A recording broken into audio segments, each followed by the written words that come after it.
คำเฮากับเมื่อป้องของการแล้ววะ มือแรงพี่หยอกพี่ย่านนี่ดิ ปัญญาเด้อนี่ลูกปัญญอลูกที่ไอเลี้ยงหรือว่าตัวเราเองทางนี้ทางคอยทางนี้ทางนี้กับลุงวันไปทางนี้ ป้าให้ป้าป้าแล้วของเราเป็นเจ้ามือแรงตอนแรง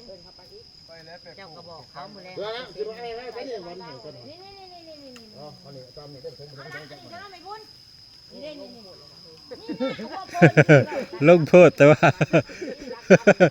ลงโทษแล้วจังได้หลาย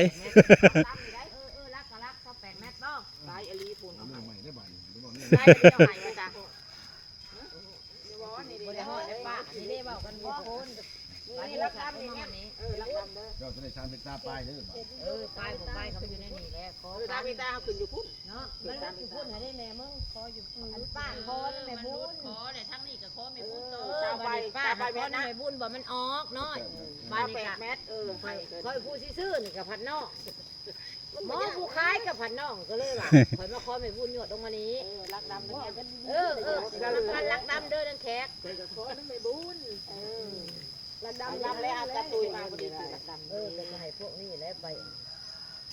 ไปแทกข้างนั้นอีกมันก็ตกใจก็ได้ไป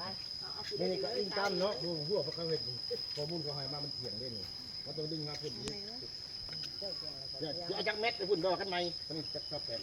ไป รักดำนะรักดำแดง